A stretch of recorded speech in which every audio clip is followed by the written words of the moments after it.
কত সুন্দর রঙিন এই হাট। তখন এই ঘাটের নিচে তখন বসে বসে ভেবে চিন্তা এক ছড়া লেগেছিলেন তিনি। এই ছড়াটার নাম হলো, এক পায়ে দাঁড়িয়ে সব গাছ ছাড়িয়ে হুকি মারে আকাশে কালো মেঘের ছায়া। শান্তিনিকেতন এসে একদিন থেকে যদি জায়গাগুলো ঘুরতে চাও তাহলে এখানে আসতে পারো। এটা কি তৈরি হচ্ছে? জয় মা কঙ্কালী। আইয়ে না আমরা বিহার মে, এসে গেছি বিহার।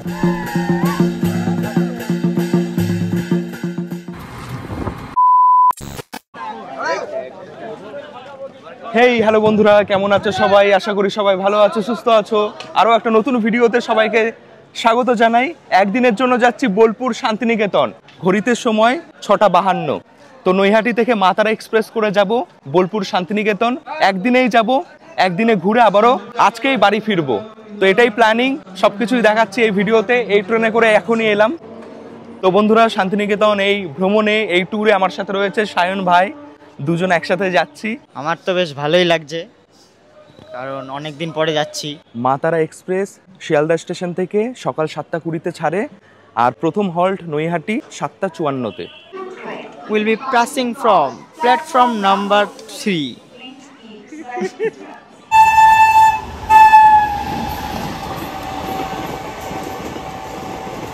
বন্ধুরা, মা তারা এক্সপ্রেস দিয়েছে 5 নম্বর প্ল্যাটফর্মে।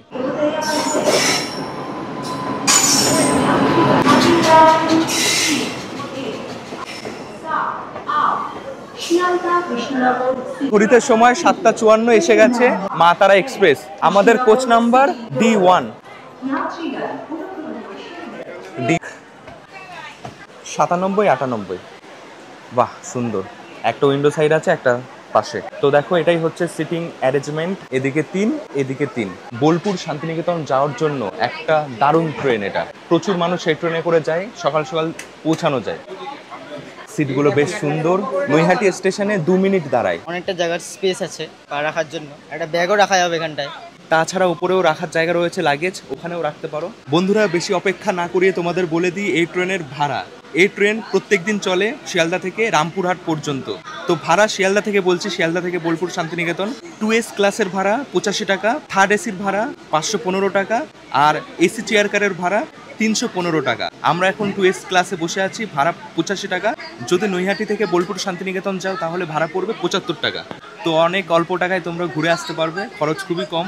তো একদিনে তো অবশ্যই ঘোরা যায়, সেটাই আজকে এই ভিডিওতে দেখাবো।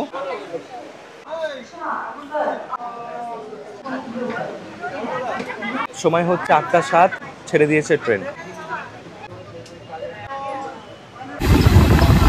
বন্ধুরা, নৈহাটি থেকে বোলপুর শান্তিনিকেতন যাওয়ার মাঝখানে এই ট্রেন 3টে স্টেশনে দাঁড়াবে।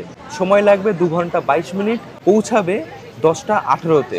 যদি শিয়ালদা থেকে ওঠো তাহলে হয়তো 2 ঘন্টা 58 মিনিট মতো সময় লাগবে।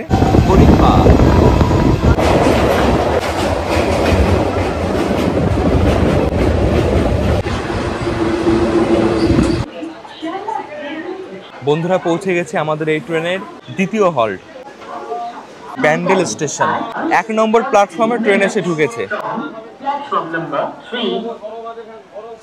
8:30-এ টাইম ছিল, একদম সঠিক সময়ে এসে ঢুকেছে।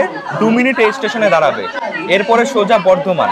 তো ব্যান্ডেল স্টেশন থেকে অনেকেই উঠেছে। এই ট্রেনটা বোলপুর শান্তিনিকেতন আর রামপুরহাট মানে তারাপীঠ যাওয়ার জন্য বেস্ট একটা ট্রেন।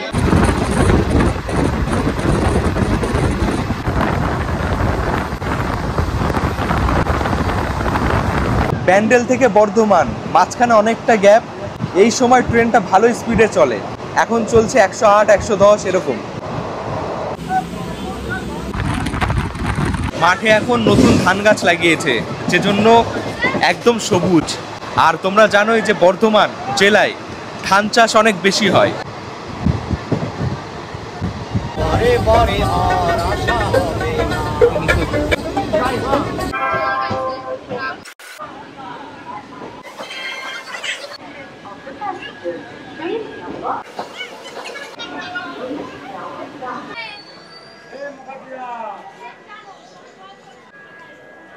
দশটা 38 এসে গেছি বোলপুর শান্তিনিকেতন। এখানে আসলে পরে আমার মনে হয় যে অনেকটা বছর পিছিয়ে যায়, আর সেইভাবে সেই চোখে দেখার চেষ্টা করি এই জায়গাটাকে। 1 নম্বর প্ল্যাটফর্ম থেকে বেরানোর পথ এটা।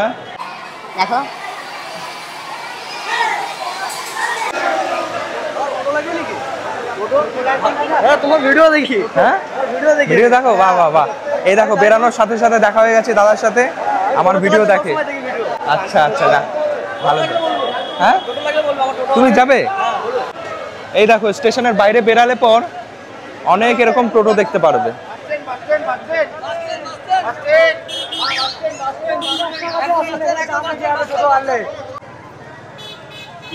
বাইরে থেকে স্টেশন এরকম দেখতে লাগে। পাশেই রয়েছে রেল মিউজিয়াম। তোমরা চাইলে কিন্তু এই রেল মিউজিয়াম দেখে নিতে পারো। গীতাঞ্জলি মিউজিয়াম, বাচ্চাদের টিকিট 10 টাকা আর বড়দের 30 টাকা। স্টেশনটা খুব সুন্দর, বাইরে অ আ ক খ কত কিছু লেখা রয়েছে। এটা বলছে এদিকে আছে শান্তিনিকেতন বিশ্বভারতী ক্যাম্পাস, যেটা গাইড করে বুঝিয়ে দেওয়া হয়, টোটো প্লাস গাইড। এটা আমাদের এটা বলো একমাত্র, এটা বলো মিউজিয়ামের ভিতরে ঢুকতে পারবেন, আদার্স বাইরে থেকে গাইড করে বুঝিয়ে দেওয়া হবে আপনাকে। আর এদিকে আছে সাইট সিন, যেটা হলো কঙ্কালীতলা, মায়ের মন্দির, কোপাই নদী, প্রকৃতি ভবন, পলাশবনি গ্রাম, সোনাঝুরি হাট, আমারকুটি, সৃজনী শিল্প গ্রাম, শালবন, ডিয়ার পার্ক, বাংলাদেশ ভবন, কেদারনাথ মন্দির। আর এদিকে আছে সুল জমিদার বাড়ি, বুদ্ধ মূর্তি। ক্যাম্পাস ঘুরতে এত টাকা রেট লাগে, 1250 টাকা রেট আছে ক্যাম্পাসে। আর সাইট সিনে আছে টোটাল অল সাইট সিন ঘুরিয়ে 2550 টাকা। টোটো করে কতজন যাওয়া যায়? টোটোতে 5 জন। 5 জন যাওয়া যাবে। টোটাল নিচ্ছে হচ্ছে 1600 টাকা। শান্তিনিকেতনে ঘোরার অনেক জায়গা রয়েছে, সব জায়গায় ঘুরতে গেলে একদিনে হয় না, মোটামুটি 2 দিন থাকলে পর বেশি ভালো হয়। চলো। হ্যাঁ গরম গরম তো লাগবেই, ভালো গরম এদিকে, বাপরে। মায়ের মন্দির কঙ্কালীতলা, প্রথমে আমাদের দেখার জায়গা হবে আজকে কঙ্কালীতলা। ওটা একটু দূরে, কত কিলোমিটার এখান থেকে? 9 9.5 কিলোমিটার বলছে। যদি একদিনে তোমরা প্ল্যানিং করছো যে শান্তিনিকেতন এসে ঘুরে যাবে, তাহলে এ কটা জায়গা ঘুরতে পারো। মেন জায়গাগুলো আমি ঘুরছি, ভালো জায়গা দেখো তোমরা পরপর। যদি মাতারা এক্সপ্রেস করে তোমরা শান্তিনিকেতন আসো, তাহলে মোটামুটি 5.5 ঘন্টা সময় পাবে। যদি মানে মাতারা এক্সপ্রেস করে ফিরতে হয়, হাতে 5.5 ঘন্টা মতন পাবে। তো তার মধ্যে অনেক জায়গায় ঘোরা যায়, অসুবিধা হয় না। বন্ধুরা ঘড়িতে সময় 11টা 5। এসছি একটা নতুন কিছু দেখানোর জন্য একটা জায়গায়। কঙ্কালীতলা যাওয়ার আগে একটা জায়গায় হয়েছে নতুন কেদারনাথ মন্দির।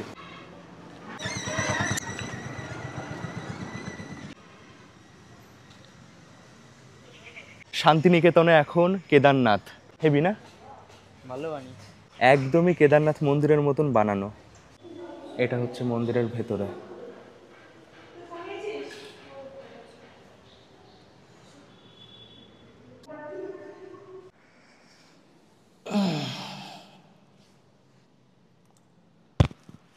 হর হর মহাদেব। কঙ্কালীতলা যাওয়ার রাস্তা একটু খারাপ এখন, রাস্তা তৈরি হচ্ছে নতুন, যে কারণে উঁচু নিচু লাফালাফি করতে করতে যাচ্ছি।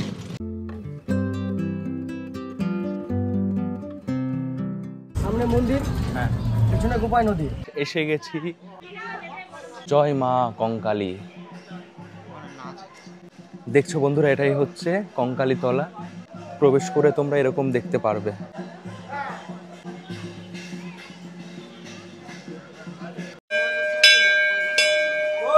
এই মন্দিরটার অনেক ইতিহাস রয়েছে, আমি বলছি তোমাদের।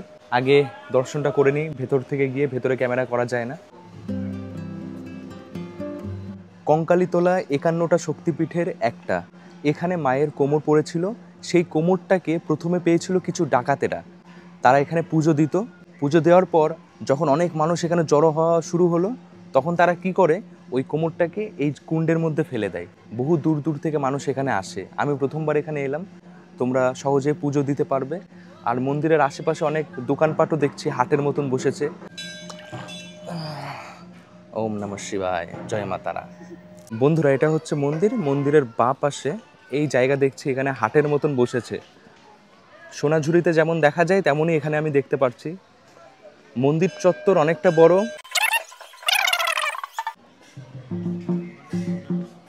সাঁওতালি ড্যান্স।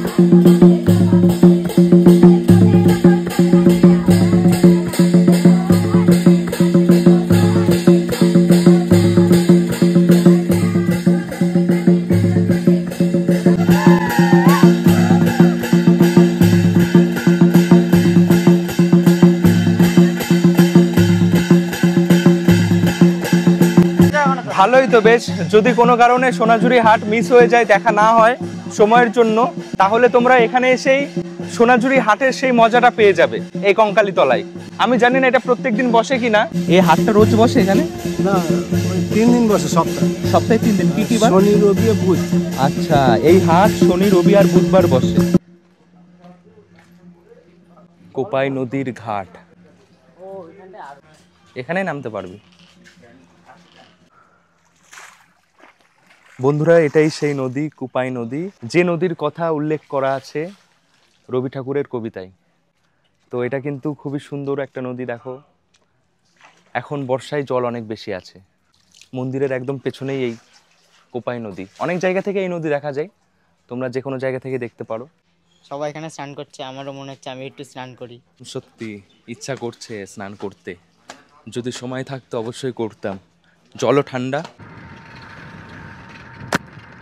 বন্ধুরা, ঘড়িতে সময় 12টা 28, এসে গেছি সুজনী শিল্প গ্রাম। হ্যাঁ, এন্ট্রি ফি হচ্ছে 30 টাকা একজনের। 5 থেকে 12 বছর বয়সী বাচ্চাদের 10 টাকা। বন্ধুরা, টিকিট কেটে নিয়েছি, দেখিয়েও দিয়েছি। এই দেখো, এখান থেকে শুরু হচ্ছে, কত সুন্দর। দেখো, বৃষ্টি জোর নামছে এবার। ছাতা খোল। জোর বৃষ্টি নেমে গেছে, কিন্তু কিছু করার নেই, ঘুরে দেখতেই হবে, সময় কম, আরো অনেক জায়গা ঘুরবো। আমি ছাতা নিয়ে আসিনি, ও বুদ্ধি করে ছাতাটা নিয়ে এসছে। যাবে ওখানে?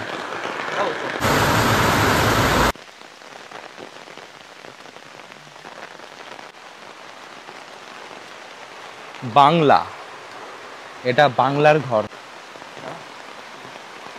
বৃষ্টি মনে হচ্ছে কমবে না। বন্ধুরা, এখন আমরা যেখানে এসেছি, এখানে বিভিন্ন রাজ্যের ঘর রয়েছে। সেই রাজ্যের ঘর যেমন দেখতে হয়, যেমন ওখানকার সংস্কৃতি হয়, বিভিন্ন জিনিসপত্র হয়, সেগুলো সেই ঘরের মধ্যে রয়েছে। আমি এখন রয়েছি বাংলা ঘরে। বাঙালির একটা ঘর যেমন হয়, সেই ঘরের মধ্যে যা যা থাকে সেই সব এখানে দেখা যাবে। তো দেখো কত সুন্দর দেখাচ্ছে। চলো ভেতরে যাই, ভেতরে গিয়ে দেখাই। এই দেখো, দারুণ, কি দারুণ।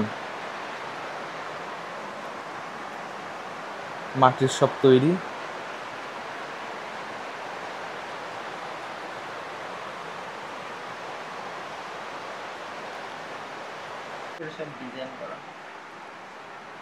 সরস্বতী, গণেশ, এটাকে হচ্ছে না, এটা রাধাকৃষ্ণ।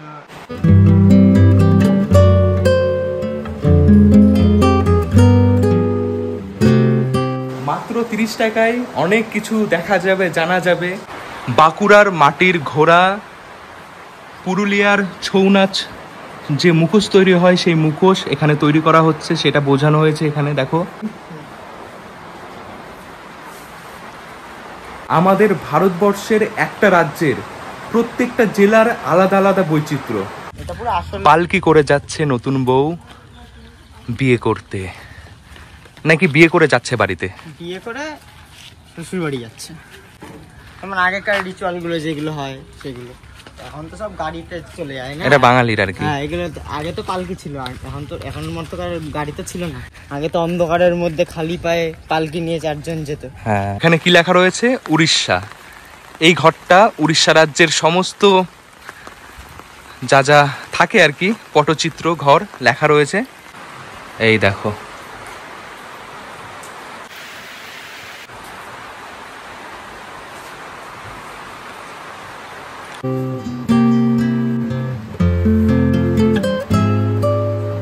এই জিনিসটা কি আমি বুঝতে পারছিলাম না প্রথমে, বাজছে এটা নড়ালে পর। হ্যাঁ, এরকম। তো এটা হচ্ছে মানে ওই গরুর গলায় পরানোর, যেন গরু এদিক ওদিক গেলে বোঝা যায় কোন দিকে গেছে, শব্দ হয়। বলতে পারো কাঠের ঘন্টা এটা, তাই না? এটা সেই 10 টাকার নোটে আছে না, চক্র। হ্যাঁ হ্যাঁ হ্যাঁ। উড়িষ্যা রাজ্যের কথা বলছি, জগন্নাথ মন্দির থাকবে না এটা হয় না। এই যে এখানে রয়েছে জগন্নাথ মন্দির।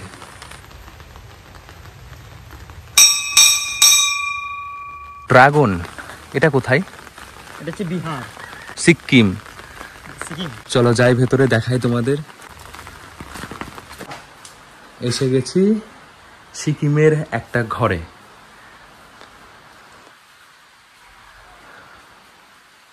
গণেশ ভগবান। এখানে এরকম রয়েছে এই যে জামা কাপড় সিকিমে যেমন পরা হয়, এই যে এটা কোনো দেবতা হবে।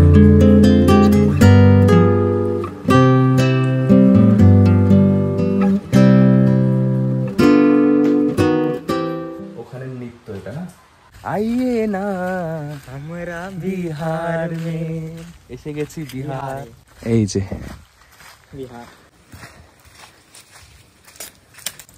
কাকিমা আসবো, আয় কে? হ্যাঁ এবার কথা বলেছে। এই যে বাংলা ভাষা বুঝতে পারেন। একজন কাকিমা বসে আছে, মাটির পুতুল দেখে দেখো কতটা মানে সুন্দর লাগছে। অরিজিনাল।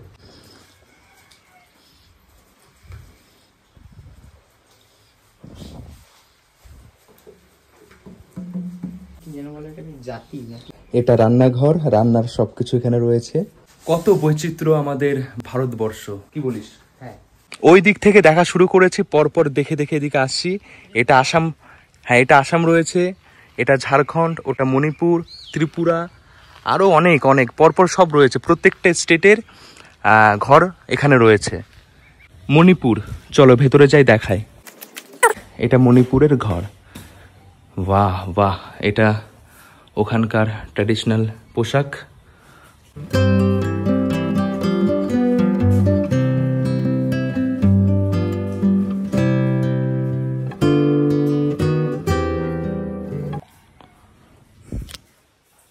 এটা কি রে? কত কিছু নতুন নতুন দেখছি।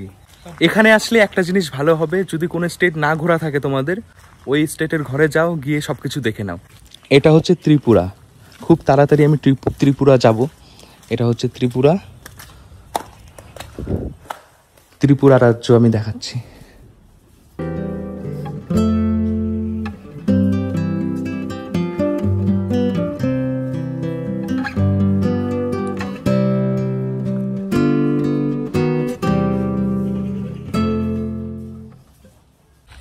ইন্টারেস্টিং, এখানে রয়েছে আন্দামান আর ওদিকে রয়েছে নিকোবর।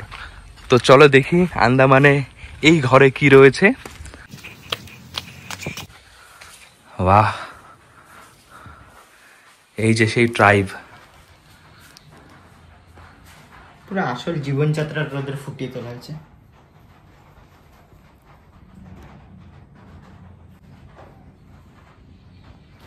কি দারুণ লাগছে না?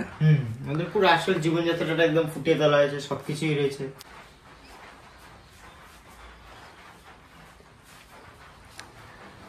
সত্যি দেখার তো অনেক কিছু আছে, মানে এখানে যদি আমি ভিডিও পুরো ভালো করে সব দেখাই, একটা আলাদা ভিডিও হবে। তো তোমরা আসলে অবশ্যই নিজের চোখে দেখো, সব একটা ভিডিওতে দেখানো মুশকিল। এই যে এটা হচ্ছে নিকোবর।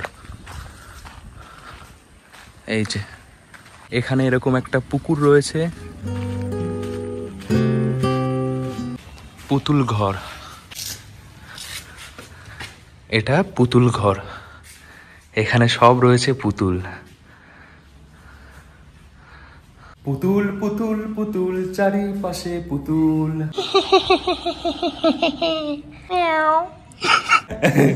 মজা করছি বন্ধুরা। এই যে সেই পুতুল, আগে পুতুল ড্যান্স হতো না, দড়ি দিয়ে খেলা দেখানো হতো, সেরকম পুতুল এগুলো। বন্ধুরা শিল্পগ্রাম ঘুরে নিয়েছি, বৃষ্টি হচ্ছিল, আবারও রোদ বেরিয়েছে, গরম লাগছে। এবার কোথায় যাব?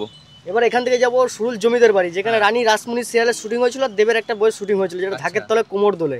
ওখানে শুটিংটা হয়েছিল, ওই বাড়িটা। আচ্ছা ওই জায়গাটা, হ্যাঁ চলো চলো চলো। তারপর আমরা একটা জায়গায় যাব, ওখানে খাবার খুব ভালো হয়, আর খিদেও পেয়ে গেছে, কি বলিস? হ্যাঁ খিদে পেয়ে গেছে, ওখানে খাবো গিয়ে জমিয়ে একদম।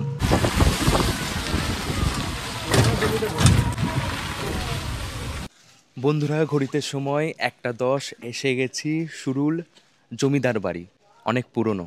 তো দেখো এটাই জমিদার বাড়ি, খুবই সুন্দর। ভেতরে ঢোকার জন্য টিকিট মূল্য 10 টাকা।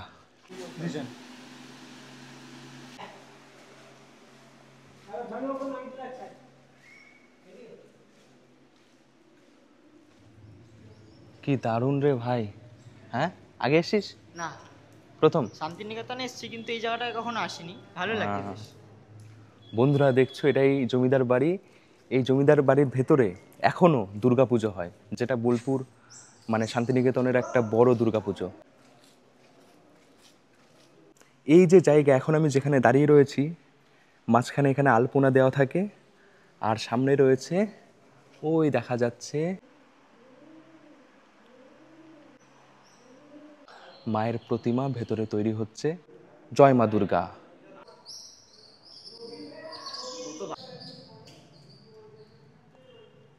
উনিশশো ৭৫ খ্রিস্টাব্দে এই রাজবাড়ি তৈরি করা হয়েছিল। গ্রাম ছাড়া রাঙামাটির পথ এটা। হ্যাঁ, এখানে খাওয়া দাওয়া। কন্যা হেসেল ঘর। আচ্ছা, দুই কন্যা হেসেল ঘর। হ্যাঁ, এখানে সব থেকে ভালো খাবার। এখানে দুটো আছে হোটেল, যেটা হলো দুকোনা হেসেল ঘর, একটা বনবীতি, দুটোই নাম করা। আচ্ছা আচ্ছা। দুটো দেখে দুটোই খাবার ভালো। হ্যাঁ। এটা দেখে দেখুন বন্ধুরা, ঘড়িতে সময় এখন 1:30 বাজে। চলে এসেছি দুই কন্যা হেসেল ঘর। তো এখানে খাবার নাকি খুবই ভালো হয়, আমি ওই জন্য এসেছি। চলো যাই ভেতরে আর খাওয়া দাওয়া করি।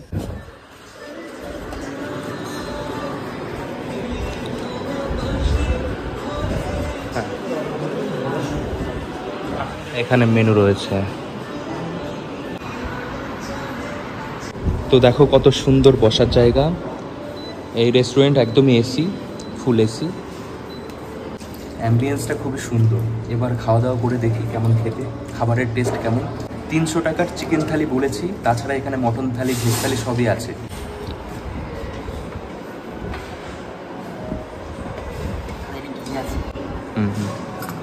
বাহ, কত সুন্দরভাবে দিয়েছে। কাঁসার থালায়, কাঁসার গ্লাস। চিকেন থালিতে রয়েছে রাইস, এটা শুক্তো, ডাল, চাটনি, পায়েস, মিষ্টি, স্যালাদ রয়েছে, পাঁপড় রয়েছে, আলু ভাজা। আর টেবিলে রয়েছে কাঁচা লঙ্কা, ঘি। এই যে ঘি রয়েছে। তো খাওয়া শুরু করি।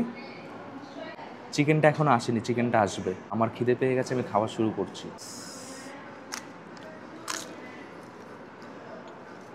এই এসে গেছে চিকেন। চিকেন 2 পিস দেওয়া হয়। প্রথমে আমি নিয়ে নিয়েছি শুক্তো। দারুণ দারুণ, সত্যি ভালো। বাস, পরে দিও, পরে দিও। 300 টাকার চিকেন থালিতে তোমরা চিকেন বাদে সব কিছুই আরও একবার করে, মানে যতবার তোমাদের লাগবে তোমরা নিতে পারো। রান্নাবান্না খুবই ভালো, তাড়াতাড়ি সার্ভিসও দেয় ভালো। দুর্দান্ত খেতে। যদি বাঙালি খাবার খেতে চাও একদম, এখানে চলে আসো। পায়েস,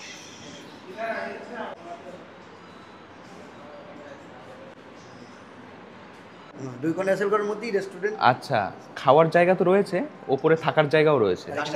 কেনাকাটা শপিং। আচ্ছা, সামনে এই যে কেনাকাটারও ব্যবস্থা রয়েছে। মোটামুটি মোটামুটি এক জায়গায় তোমরা সব কিছু পাচ্ছ। চলো দেখি রুম, একটা রুম দেখায়। চলো, এই যে এখানে যে খাওয়া দাওয়ার ব্যবস্থা, এই যে সিঁড়ি ওপরে যাচ্ছে।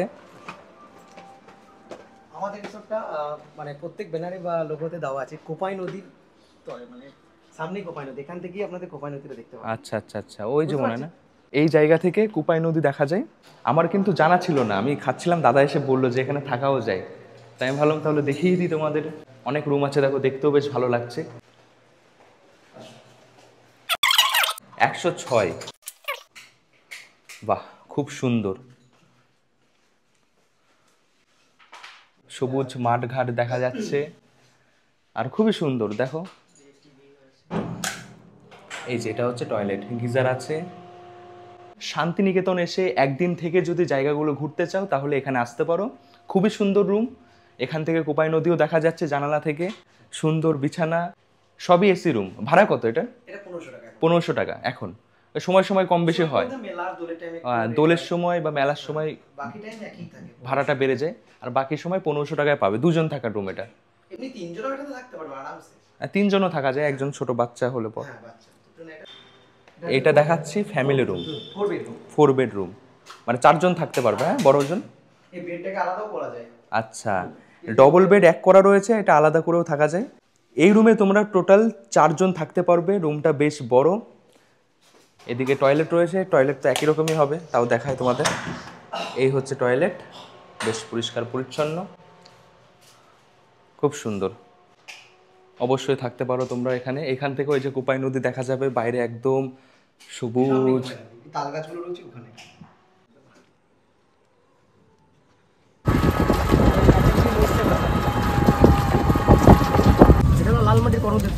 সোনাঝুরি হাটের বদল এটা। আচ্ছা, এটা বসে। সোনাঝুরি হাট বুধবার বন্ধ থাকে বলে বুধবারের জন্য এই হাটটা সরকার থেকে করে দিয়েছে, লালমাটির কর্মতীর্থ হাট। আচ্ছা আচ্ছা এটা আচ্ছা, বিশাল বড় এরিয়া নিয়ে বসে, এই গোটা রাস্তাটায়। এই হাটটা আজকেই বসে? হ্যাঁ হ্যাঁ, বুধবার করেই বসে বুধবার এখানে? বসে, আচ্ছা, আর বাকি দিন বন্ধ থাকে? বন্ধ থাকে। আপনি তখন কোথায় যান? ওখানে? আমাদের বাড়ি না, আমাদের যাই না ওই বাড়ি। সোনাঝুরি যান না? আচ্ছা, ওখানে বসার ইয়ে নেই? না, আচ্ছা, এখানে যারা বসে এখানেই বসে এইখানে বসে বুধবার করে? বুধবারই। আচ্ছা বন্ধুরা, আমি বলেছিলাম আজ হচ্ছে বুধবার, আর বুধবার করেই শুধুমাত্র সোনাঝুরি হাট বন্ধ থাকে। সোনাঝুরি হাট যেহেতু বন্ধ থাকে, সে কারণে আরও একটা হাট এখানে খোলা হয়, তার নাম হচ্ছে লালমাটি কর্মতীর্থ হাট। দেখো, এখান থেকে শুরু হচ্ছে, ভেতরটা অনেক লম্বা, মানে রাস্তার পাশ দিয়ে রয়েছে। চলো যাই, দেখাই তোমাদের। চল, দেখো এরকমই হাট, দুপাশে বহু কিছু পাওয়া যায়। সোনাঝুরি হাটে যা যা পাওয়া যায় এখানেও তাই তাই পাওয়া যায়।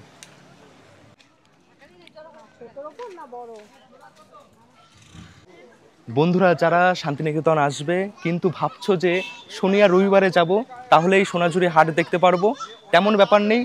যে কোনো দিন তোমরা আসলে পর হাট দেখতে পারবে, কিন্তু বুধবারে আসলে পর সোনাঝুরি হাট পুরোপুরি বন্ধ থাকে, কিন্তু এখানে এই হাটটা খোলা থাকে। এটা হচ্ছে নতুন একটা হাট বলতে পারো। চলো ঘুরে দেখি পুরো হাট, কোথায় কি আছে, কি কি পাওয়া যায়, কিছু কেনাকাটাও করব। হ্যাঁ চলো, হ্যাঁ লাগবে, একটু ঘুরে ঘুরে দেখি। হ্যাঁ, কত সুন্দর রঙিন এই হাট, কত কিছু পাওয়া যাচ্ছে।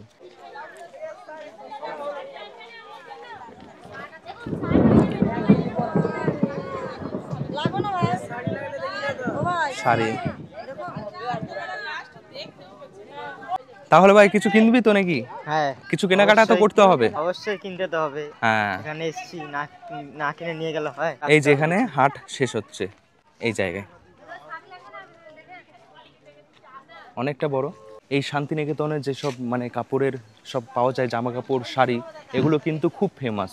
বহু দূর দূর থেকে মানুষেরা আসে এগুলো কেনার জন্য, আর যে ডিজাইনগুলো সেগুলো অসাধারণ।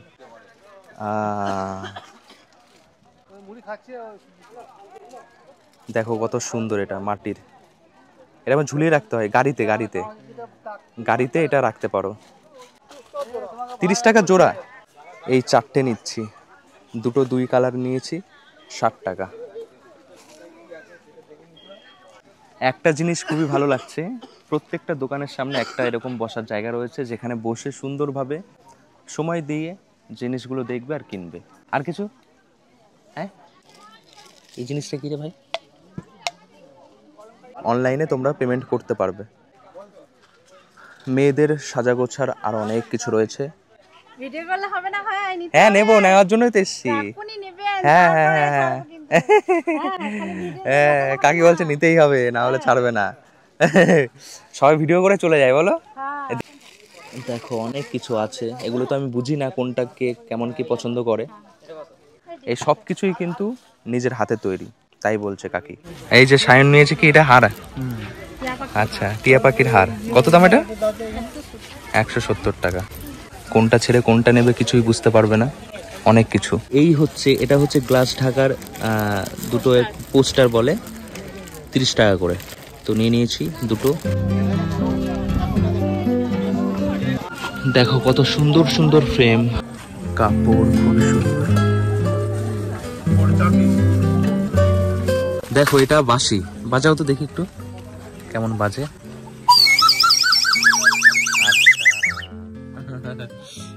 সুন্দর ব্যাগ, এগুলো নর্থ বেঙ্গলের দিকেও খুব পাওয়া যায় এই ব্যাগগুলো, আর এখানেও পাওয়া যাচ্ছে। দেখো বন্ধুরা, এটা হচ্ছে কাশফুলের পাতা, আর এই পাতা দিয়ে কত সুন্দর সব ওই জিনিস তৈরি করা হয়। একটা জিনিস, এটা কি তৈরি হচ্ছে? আচ্ছা দেখি, দেখাও একটু। দেখো কাশফুলের পাতা দিয়ে এত সুন্দর হাতের কাজ। সাপ, ও হ্যাঁ, সাপুরেরা তো ইউজ করে এগুলো। আচ্ছা, কত বানিয়েছে দেখো, এসব হাতে তৈরি। ঠিক আছে, দিদার হাতের কাজ এত পছন্দ হয়েছে, আমি একটা নিচ্ছি। এটা দামটা বলছি না, তোমরা আসলে দাম দর করো। 100 থেকে 300 টাকার মধ্যে ভালো ভালো পাওয়া যায়। ঠিক আছে, তো মেহনত করে জিনিসগুলো করছে, এত সময় লাগে বানাতে। এই একটা বানাতে কত সময় লেগেছে? এটা বানাতে 3 দিন, এটা বানাতে 3 দিন সময় লেগেছে। গ্রাম্য সেই পরিবেশ, এখানে আসলে সেই গন্ধ পাওয়া যায়, বোঝা যায়, দেখা যায়। বন্ধুরা, ঘড়িতে সময় বিকেল 3:37, এসে গেছে একটা নতুন জায়গায়। এটা কিন্তু মানে পয়েন্টের মধ্যে ছিল না, এখানে আসবে আমি জানিও না, দাদা মানে সারপ্রাইজ দিয়েছে। মন্দিরটার নাম হলো সুরত্বস্বর। এখানে বছরে 2 দিন প্রোগ্রাম হয়। এই মন্দিরটায় জাগ্রত মন্দির ছিল আগে, যখন এই গেটপালা ছিল না তখন একটা সাধু তপস্যা করতেন সবসময় এই জায়গাটায়। এটা এমনই জাগ্রত ছিলেন, যা মানত করতেন সেটা পূর্ণ হতো নিজের। তখন থেকে এখান থেকে 2 বছরের প্রোগ্রাম হয়। এটা হলো শিবরাত্রি, একটা হলো শ্রাবণ মাসের জল ঢালা।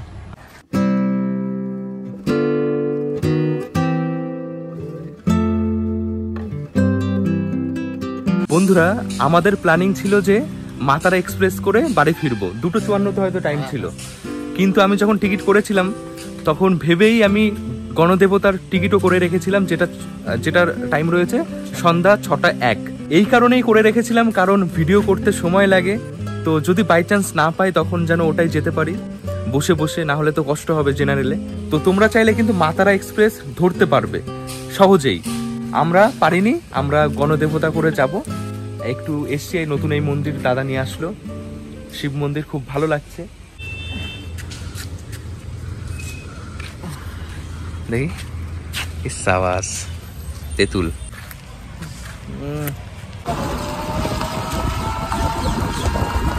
বলো কোথায় এসছি আমরা? এটা হলো রায়পুর রাজবাড়ি, সবথেকে পুরনো বাড়ি, বলতে গেলে ভূতুরে বাড়ি বলা হয় এটাকে। মানে বোলপুরের সবচেয়ে পুরনো বাড়ি, রাজবাড়ি এটা, বড় রাজার বাড়ি এটা।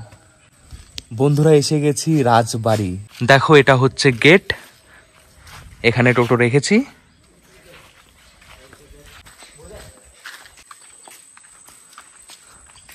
আচ্ছা, এগুলো মনে নতুন বানানো না? এগুলো হ্যাঁ, এগুলো রিপেয়ার হয়েছে, মানে এরকমই ছিল, এটাকে উপর দিয়ে ঠিকঠাক করেছে। আর এই যে একটা কুয়ো এখানে, তোকে ফেলবো ভাই এর মধ্যে? নেমে দেখতো কিছু আছে কিনা। আরো বড় কিন্তু জায়গাটা, দেখো, এই দেখো, এটাই হচ্ছে রাজবাড়ি, একদম ভাঙাচোরা দেখতে পাচ্ছি। যাচ্ছি ধীরে ধীরে ভেতরে।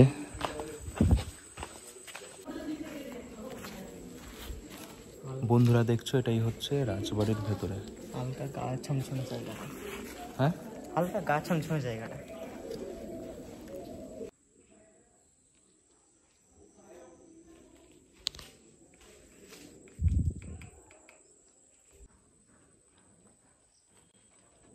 রাজবাড়ি দেখে বেরাচ্ছি, ভেতরে ভিডিও করা যায় না, খুবই সুন্দর, ভয়ানক, ভালো লাগবে, অবশ্যই আসবে। এই রাজবাড়ি একটা সময় 63 বিঘা নিয়েছিল, এখন তো 1 বিঘার মধ্যেও নেই। বন্ধুরা, এসে গেছি বিশ্বভারতী ক্যাম্পাস চত্বরে। এখন একে একে সব দেখাচ্ছি যে কোথায় কি আছে। এটা হচ্ছে প্রথম পয়েন্ট। এটা হলো কলাভবন আর্ট কলেজ। এটা হলো একটা আর্ট তৈরি করেছিলেন এখানকার স্টুডেন্ট, যার নাম ছিল রামকিঙ্কর বেচ। নন্দলাল বসু প্রথম কলাভবনের স্টুডেন্ট ছিলেন। সেই স্টুডেন্ট, তিনি দূর থেকে এই জিনিসটাকে ছোটো তৈরি করেছিলেন তিনি। এটাকে বলা হয় কলের বাসি, এই স্ট্যাচুটাকে বলা হয়। এটাতে বুঝিয়েছিলেন, কথায় আছে না, মায়ের থেকে মাসির দরদ বেশি, এটাতে তিনি সেটা বুঝিয়ে গেছিলেন। তখন বলেছিলেন, এক বোনের যখন বিয়ে হয়ে যায়, তার একটা ছেলে হয়, তখন বলেছিলেন আগেকার দিনে আদিবাসীটা বেশিরভাগ মিলে যখন কাজে যেতেন, তখন এটাতে বুঝিয়েছিলেন। তখন বলে মায়ের থেকে মাসির দরদ কেন বলেছিলেন, তখন মাসির কাপড়টা ধুলোতে মিশছিল বলে তার বোনের ছেলে কি করেছে, লাঠিতে পড়ে যেয়ে তুলে ধরেছেন। দেখুন, পুরো কষ্ট বোঝানো আছে এটাতে।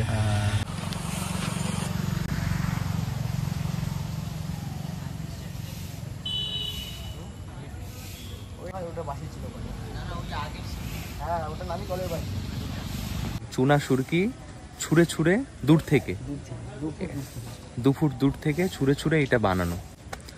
তো এই দাদা পরিচয় তো করিয়েছি একবার, তো এই দাদা সবকিছু তোমাদের বুঝিয়ে বলবে, যারা প্রথমবার এখানে আসবে অসুবিধা হবে না। প্রত্যেকটা যা যা দেখার জায়গা আছে একদম কাছে গিয়ে দেখাবে, ভেতরে কিন্তু ঢোকা যাবে না, এর বাইরে থেকেই দেখতে হবে, তাই তো?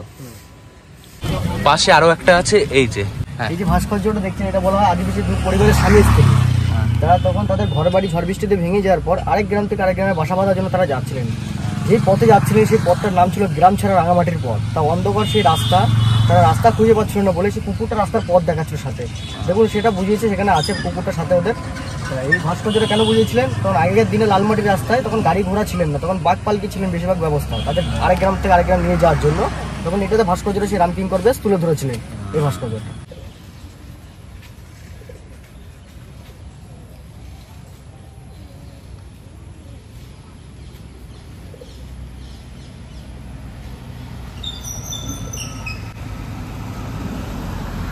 এই যে ভাস্কর্যটা যে তৈরি দেখছেন, এটা হলো ইটের আগেকার দিনে লাল মাটিতে তৈরি করেছিলেন তিনি। সিমেন্ট বালি ছাড়া টেক্সচারটাকে দাঁড় করিয়েছিলেন রামকিঙ্কর বেজ। তাই এটাকে বলা হয়েছিল তখন আগেকার দিনে, বলেছিল এটা হলো ইগলু হাউস, যেটা বরফের দেশে থাকে, সেটা তিনি এখানে তৈরি করেছিলেন ইট দিয়ে। এটা হলো সেই ভাস্কর্যটা এইভাবে তৈরি করেছিলেন তিনি। দেখেছি। কেমন লাগছে? ভালো, প্রথমবার এসেছি, অনেক জায়গা ঘুরলাম, ইতিহাসগুলো দেখলাম। এখানে কি কি দেখছিস? বন্ধুরা, এটা হচ্ছে রবীন্দ্র ভবন, মানে মিউজিয়াম। এর মধ্যে তোমরা অনেক কিছু দেখতে পারবে রবি ঠাকুরের। এখন এটা বন্ধ আছে, বৃহস্পতিবারে বন্ধ থাকে। আজকে বুধবার, আগে বুধবারে বন্ধ থাকতো, এখন বৃহস্পতিবারে বন্ধ থাকে। এটা গেট 4:30-র সময় বন্ধ হয়ে গেছে, তো এখন আর ভেতরে দেখতে পারবো না। পুরো জায়গাটা খুবই সুন্দর, সাজানো গোছানো, খুবই সুন্দর লাগে। এটা হলো ছাতিমতলায়, যেখান থেকে মহেশনাথ দেবেন্দ্রনাথ ঠাকুর মানে রবীন্দ্রনাথ ঠাকুরের বাবা, তিনি যখন তার মনের ভিতর দুঃখ কষ্ট নিয়ে যখন ফিরছিলেন, তিনি তখন একটা মন্দিরের সামনের থেকে ফিরছিলেন। তখন তার সাথে এক বামাখ্যাপার দেখা হয়েছিলেন। সেই বামাখ্যাপা বলেছিলেন, তাকে বলে যে তোর বাবা তোর মনের ভিতরে এত কষ্ট নিয়ে কোথায় যাচ্ছিস? তা বলেছিলেন আমার মনের ভিতরে এত কষ্ট, আমার জীবনটা নেই। তো বলেছিলেন না, তুই এক পথে যাবি, যে পথে যেন এক ছাতিম গাছ থাকে, এই ছাতিম গাছতলায় তুই বিশ্রাম করবি, বিশ্রাম করতে তোর মনের কষ্ট, তার জীবনে যা সফল সব হয়ে যাবে। তাই এখান থেকে যখন ফিরছিলে, যখন তো আসার পথে তখন ওই যে ছাতিম গাছটা দেখতে পাচ্ছেন, ওই ছাতিম গাছতলায় তিনি তখন বিশ্রাম করেছিলেন। বিশ্রাম করে তার মনে দুঃখ কষ্ট, তার জীবনে যা সফল ছিলেন সব পূর্ণ হয়েছিলেন এই ছাতিম গাছতলায় বসে। তো হয়ে যাওয়ার পর তখন তিনি বলেছিলেন এই জায়গার কার আছে। তাই যে রায়পুর গেলেন, সে রায়পুর রাজা ছিলেন জায়গা, সেই রায়পুর রাজাকে এখানে ডেকে এনে বলেছিলেন এই জায়গার কি মূল্যের দাম আছে। তা বলেছিলেন এই মূল্যের যার দাম আপনি কিনতে পারবেন না। তা বলেছিলেন তিনি কিন্তু জানতেন না সে এক জমিদার ছিলেন, রবীন্দ্রনাথ ঠাকুরের বাবা। তা বলেছেন আমি না কিনতে পারি, আমার ছেলে কিনতে পারবে, তাকে বলেছিলেন। তাই সেই জায়গা জিজ্ঞেস করার পর বলে তাকে আমন্ত্রণ জেনে এখানে ডেকেছিলেন। খাওয়া দাওয়া করানোর পর তাকে বলেছিলেন তোমাকে আমার ভালোবাসার তরফ থেকে এই জায়গাটা তোমাকে আমি বিনামূল্যে দিয়ে দিতে চাই। তা বলেছিলেন আপনার যতদূর চোখ যাবে ততটাই তোমার। তখন বলেছিলেন এখান থেকে যতটা জায়গা আছে এই ভুবনডাঙ্গার মধ্যে ততটাই আমার। তখন শান্তিনিকেতন ছিল না, তখন ভুবনডাঙ্গার নাম ছিল। এই ভুবনডাঙ্গার মধ্যে বলেছিলেন যতটা জায়গা আছে ততটাই আমার লাগবে। তা বলেছিলেন এখানে আছে টোটাল 12 একর মানে 36 বিঘে। এই 36 বিঘে জায়গা তখন তিনি 1 টাকার বিনিময়ে কলকাতা হাইকোর্ট থেকে রেজিস্ট্রি করে এখান থেকে বসে কিনে নেয়।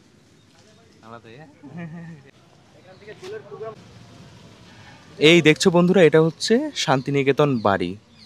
বাড়িটার দিকে এমনভাবে তিনি তৈরি করেছিলেন রবীন্দ্রনাথ ঠাকুরের বাবা, সামনের দিকে যখন মানুষ ঢুকতেন দেখতেন মন্দির, যখন সামনের দিক ঘোরা হয়ে যাওয়ার পর যখন সাইড থেকে ঢুকতেন দেখতেন আরেক মসজিদ। কেন দেখতে পেতেন? তিনি এইভাবে বাড়িটাকে তৈরি করেছিলেন। তারপর যখন পিছন দিক থেকে ঢুকতেন তখন দেখতে পেতেন গির্জা। তো শুনলে ভেতরে কিন্তু ঢোকা যায় না, ঢোকা গেলে ভালোই হতো, দেখা যেত ভেতর থেকে ব্যাপারটা। এই পাশে রয়েছে এটা উপাসনালয়। এটাকে বলা হয় উপাসনা গৃহ। প্রতি বুধবার মানে আজকের দিনে, এই যে আজকে বুধবার যখন এরকম আজকের দিনে সকাল 7টা থেকে 7:30 অবধি উপাসনা হয়। যে কোনো জাতের লোক এখানে ঢুকতে পারে, হিন্দু মুসলিম খ্রিস্টান। ছেলেদের জন্য হোয়াইট পাঞ্জাবি করেছে, মেয়েদের জন্য হোয়াইট শাড়ি করেছিলেন মহেশনাথ দেবেন্দ্রনাথ ঠাকুরের ছেলে রবীন্দ্রনাথ ঠাকুর। তিনি প্রতি বুধবার এখানে উপাসনা করতেন তাদের ছাত্রদের নিয়ে। প্রতি বুধবার এখানটায় ছাত্রদের নিয়ে উপাসনা করতেন। যখন উপাসনা হয়ে যেতেন তাদের স্টুডেন্টরা কলেজে চলে যেতেন পড়াশোনার জন্য। এখনও হয় উপাসনা, এখনও আপনি যদি ফার্স্ট সকালে আসতেন ঢুকতে পারতেন। এটা উপাসনালয়, আর এটা হচ্ছে তালধ্বজ, এক পায়ে দাঁড়িয়ে তাল গাছ। এটাকে রবীন্দ্রনাথ ঠাকুর যখন এই মাটির এলাকাটা খেলের চালা যায় তাল গাছের ভিতর থেকে ঘরটাকে যখন তৈরি করলেন, তখন এই ঘাটের নিচে তখন বসে বসে ভেবে চিন্তে এক ছড়া লিখেছিলেন তিনি। সেই ছড়াটার নাম হলো এক পায়ে দাঁড়িয়ে সব গাছ ছাড়িয়ে হুকি মারে আকাশে কালো মেঘের ছায়া। তখন তিনি এখানে ভেবে চিন্তে লিখেছিলেন এই জায়গাটা। সেটা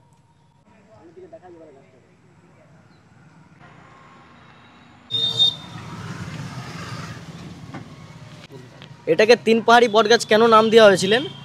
মহেশনাথ দেবেন্দ্রনাথ ঠাকুর যখন সর্বপ্রথম জায়গা কিনে ছাতিমতলা থেকে, তখন এখান থেকে প্রথম ঘুরতে যায় কুপাই নদী। সেই কুপাই নদীর তীর থেকে তিনি আসার পথে ফেরার পথে তখন লাল মাটির রাস্তার ধারে এক গাছের চারা দেখতে পায়। সেই গাছের চারা তিনি ওখান থেকে আনার পর সাথে 3টে পাথরে করে এখানে লাগিয়েছিলেন গাছটাকে। তখন থেকে সেই গাছটাকে নাম দিয়েছিলেন 3 পাহাড়ি বটগাছ। দেখুন 3টে পেদির রাউন্ড দিয়ে বাঁধানো আছে, এখনও গাছটাকে এখনও বাঁধানো আছে। তাই সেই গাছটাকে বলেছিলেন এই যে এই গাছটা যখন 50 বছর থেকে 70 বছর হলো, তার ছেলেকে তখন এখানে নিয়ে এসেছিলেন রবীন্দ্রনাথ ঠাকুরকে। তখন সেই রবীন্দ্রনাথ ঠাকুরকে নিয়ে আসার পর তিনি তখন এখানে এক কবিতা লিখেছিলেন, এই সেই কবিতাটা হলো কোমরপাড়া গরুর গাড়ি বোঝাই করা কলসিয়ারি, এখান থেকে তিনি শুরু করেছিলেন। এখান থেকে লিখতে লিখতে সে হাটে চলে যায়, যেটা বলা হয় সোনাঝুরি হাট। সে হাট থেকে তিনি শুরু করেছিলেন।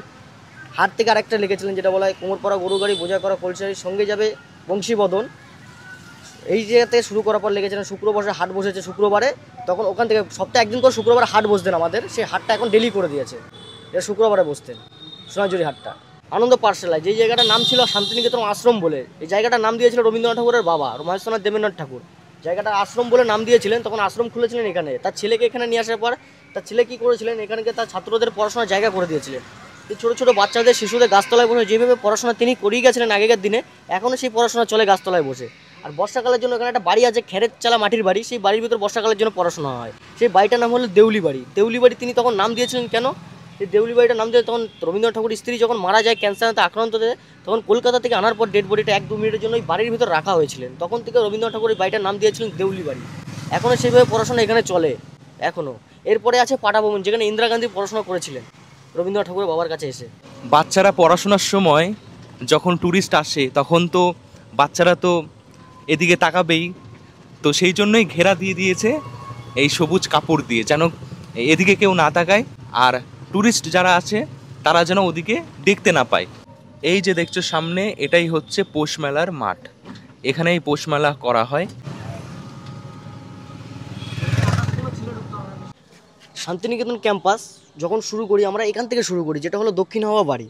এখান থেকে ক্যাম্পাসের স্টার্ট, এখান থেকে শুরু হতে হতে একদম চলে যায় একদম কলাভবন অবধি। দক্ষিণ হাওয়া, কি দারুণ বাড়িটা, গাছে গাছ,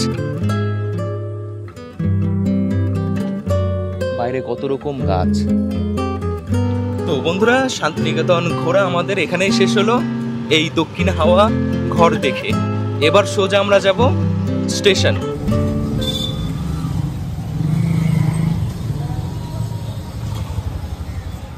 বন্ধুরা, ঘড়িতে সময় 5টা 14, এসে গেছি স্টেশন।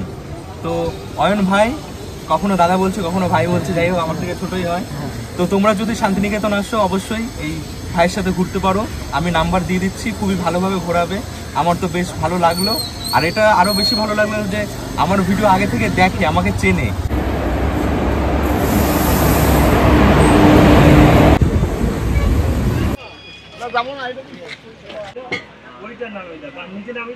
বন্ধুরা, ঘড়িতে সময় 6টা 36, উঠে পড়েছি গণদেবতা এক্সপ্রেসে।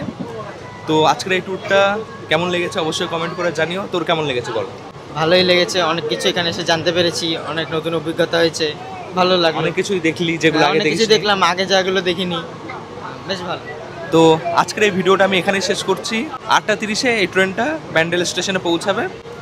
তো তারপর ব্যান্ডেল থেকে নৈহাটি যাব, নৈহাটি থেকে পায়রাডাঙ্গা। আজকের এই ভিডিও তোমাদের কেমন লেগেছে অবশ্যই কমেন্ট করে জানিও। দেখা হবে আবার নেক্সট ভিডিওতে খুব তাড়াতাড়ি। সবাই ভালো থেকো, সুস্থ থেকো, সাবধানে থেকো। তো টাটা, ভালো থাকবে, টাটা বলে দাও। টাটা।